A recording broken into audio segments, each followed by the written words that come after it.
need nearly a perfect game to beat a Utah team that's won 5 in a row. F on the relocate, but you see Royce O'Neal right with him. Curry hit a 3 anyway. If you're going to play with Curry all at the three-point line, he's going to cut back door. Steph, an open 3. Curry running teardrop, big shot. Steph one more time for the advantage. Good! Steph and the Dubs clinched a spot in the play-in. What a season it's been for him. He's leading the league in points per game, and if he wins a scoring title, will join Wilt, Kareem, and Jordan as players with multiple scoring titles, MVPs, and rings. Last night, he hit 11 three-pointers, giving him 12 career games with at least that many.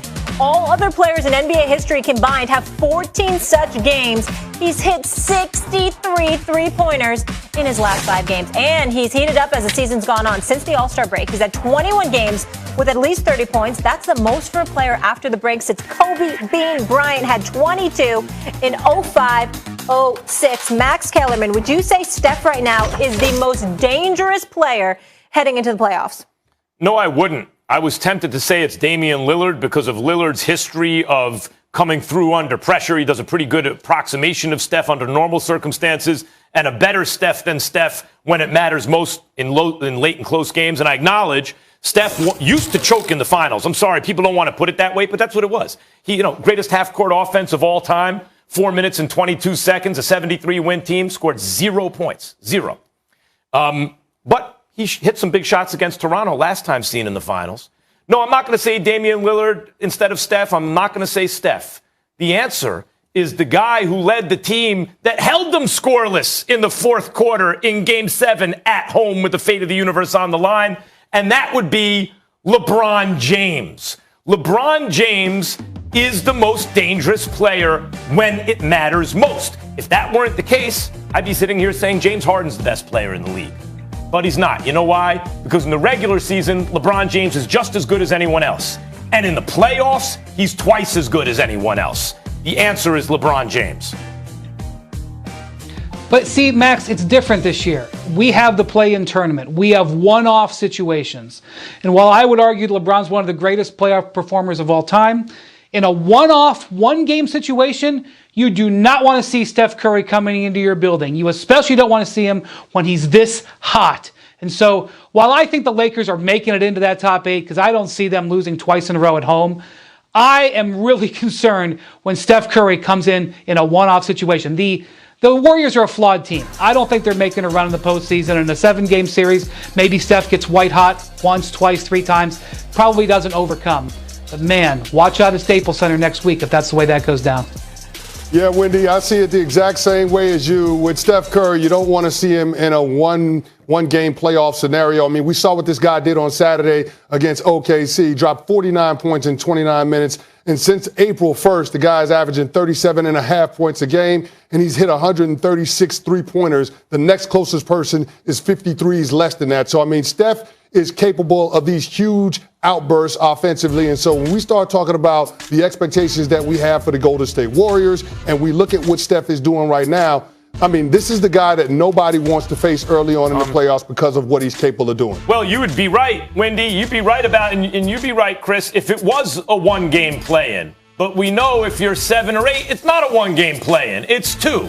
So, yeah, Steph Curry or Damian Lillard could bounce the Lakers in that first game. Then the Lakers, you think, are also going to lose a one-game set to a one game to the Grizzlies or Spurs? It ain't going to happen. Not when they have LeBron James. He'll never let it. And then they're going to start to get into playoff series. And you know what? The Jazz and the Suns will be scared. You know why? The Lakers have no earthly business competing with them the way their season's gone. But we all know they have LeBron James. He's better than everyone else. And I want to read something to you guys real quick. Kevin Durant in that finals against LeBron when he was on the team with Steph and Clay and no one else had a chance to win, went for 43, 13, and 7 one game. And I tweeted this at the time because that was amazing. Oh, my God, KD's so good. In those same playoffs, I just want to read you some lines that LeBron had. 46, 12, and 5. 44, 10, and 8.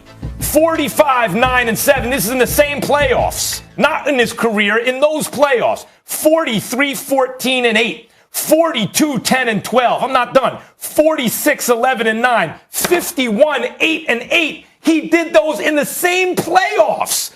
He is the most feared, he is the best, and he's the scariest heading into the postseason.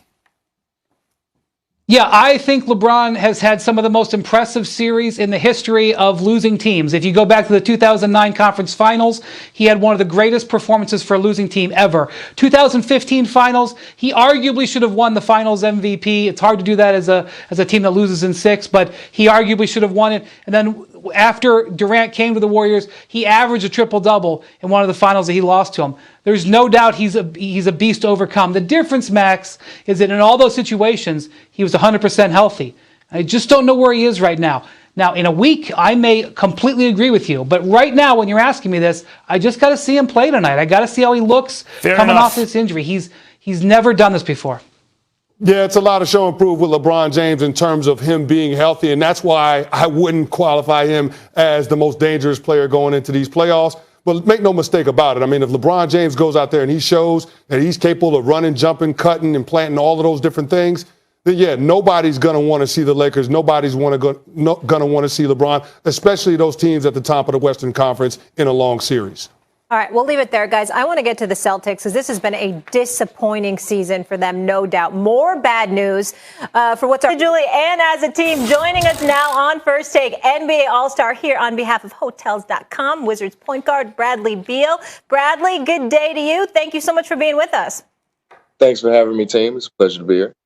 We got a lot to discuss with you. You're also entertaining me on Twitter, so that's where I want to start because I like a good little fake beef. So you went back and forth with Bazemore on Twitter about his comments about you and Steph battling for that scoring title. Congrats on that.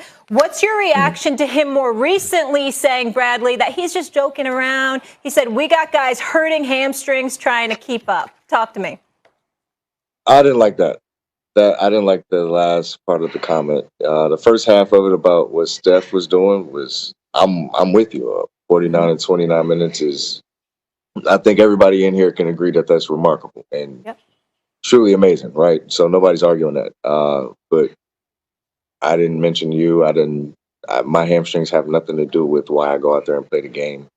And for me to injure my hamstring and then you kind of make a joke about it, I don't take that too fondly, honestly, because I take pride in being somebody who, my first 4 years, I was always labeled as an injury-prone guy. I was always labeled as somebody who couldn't stay on the floor.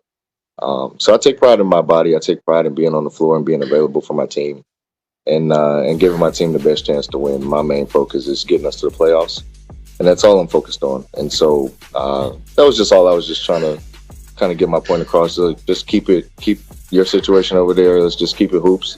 Don't make fun of something that's not funny. Bradley, I know you answered like how it's more important for you to help your team win than to win the scoring title. But Russ got his triple-double locked up. Y'all are in the play-in tournament. You ain't getting back. It is what it is. You're going to have to play too. Come on, you and Russ don't have any side convos like, all right, bro, let me do my thing and see if I can get the scoring title over Steph Curry? Honestly, no, Max, because nothing's changed. Nothing's changed for me. I've been doing the same thing. I've been playing the same way I've been playing the last 2-3 years. Nothing's changed. I feel like I've been putting up big numbers, but a lot of those numbers I've been taking L's. I've been, so now we're in a position where we're winning. We're playing some of the best basketball we've been playing all year and at the right time. So that's always been my main focus and priority. Russ is a machine. We all know that Russ is going to go out there and do what he do night in and night out. And my job is try to give us the best opportunity and chance to win. And my ability to score does that. You might want to have that conversation. A scoring title over Steph Curry? Are you out of your mind? Your seeding isn't going to change. He got his triple-double. It's your turn, brother. What's going on? Wow. You never know what can happen in these last couple of games, Max. We might be able to move up 7, 8. We might have some help from some other teams. That's true. You could move up. That's true. You never know. You can still grab 8. But I'm with you on that. It would be remarkable to be able to win that, but that wasn't a goal of mine at the beginning of the year. So I'm not going to make it one now. But if it happens, it happens. I will be happy. I'm not going to sit here and be naive about it. So, Brad, your teammate Russell Westbrook